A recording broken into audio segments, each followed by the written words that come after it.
When you're born broken, life gives you two options: stay shattered or learn to rebuild yourself stronger than steel. Most people choose to hide their cracks. But this is the story of a boy who turned his scars into clockwork miracles. In a fog-drenched village nestled between cliffs and waterfalls, there lived a mute boy named Theo. He didn't cry at birth. The doctor said something in his throat was malformed, and that he'd likely never speak. His father, a quiet man named Ewan, was a clockmaker. Every day, he wound up watches, repaired ancient timepieces, and whispered to the delicate gears as if they were children. His son, silent and small, would sit near the fireplace, watching time dance in his father's hands. Kids in school mocked Theo. Broken voice, broken brain, they'd chant. He couldn't argue back.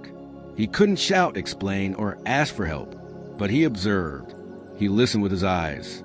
And slowly, something strange began to happen.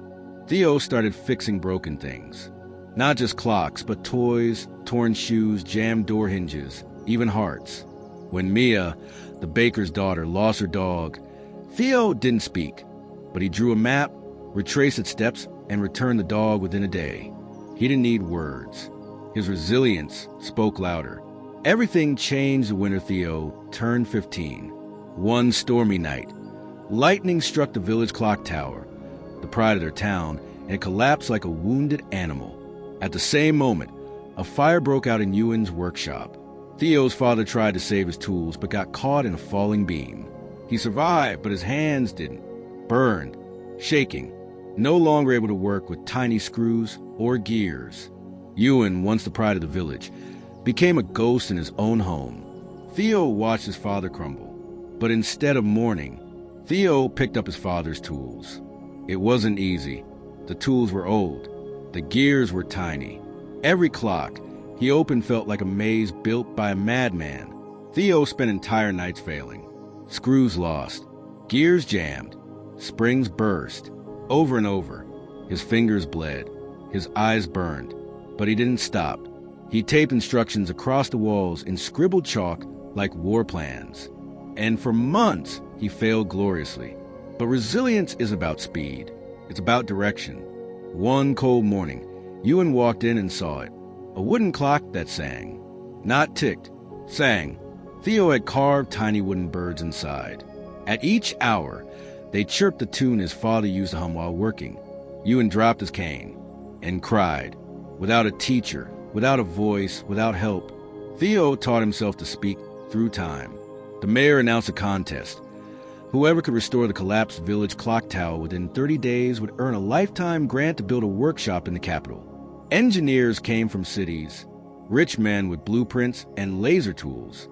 Theo stood among them, holding a wooden box of his handmade gears. They laughed. That's not a workshop, that's a toy. But Theo simply climbed the ruins, examined the damage, and got to work. Every day, villagers watched a mute teenager rebuild a tower no one else dared to touch. He crafted gears from melted scraps. He carved supports from fallen trees. He designed a pendulum that used the sway of the mountain wind itself to keep ticking, a design no one had ever seen. While others quit at rain, he climbed with rope and candlelight. While others argued with city officials, Theo simply worked. On the 30th day, a storm rolled in, violent, unforgiving. The final gear, the main anchor, snapped under pressure. Theo fell 10 feet onto stone, bruised, shivering, bleeding. He had two choices: give up or finish it broken. He limped. He stitched the gear back together with copper wire and parted his own belt buckle. With one hand shaking and one eye swollen shut, he pulled the final lever. The entire village heard it. Tick, tock, tick, and then the bell rang 12 times. Perfect, loud, alive. The crowd erupted. The engineers were speechless. Theo had not just rebuilt a tower. He had rebuilt faith. Theo was offered the grant. The mayor called him the silent genius. But Theo declined the capital. He had a better plan. He rebuilt his father's workshop into something new, a school, but not for voices, for resilience. Kids who were dyslexic, deaf, anxious, or just different. He taught them to build things, not through lectures, but through failure, trial, and quiet encouragement. He made clocks that responded to touch, to light, to heartbeats. Years passed. The village became known for the school that fixes people. And at its center stood a boy who had once been called broken. Sometimes life doesn't give you a voice. Sometimes it doesn't even give you tools. But resilience means this. If the world drops you in silence, you build your own song. If it burns your roots, you grow from ash. Because success isn't loud. It's not flashy. It's not about applause. It's the quiet click of a boy fixing time, while the world watches in disbelief.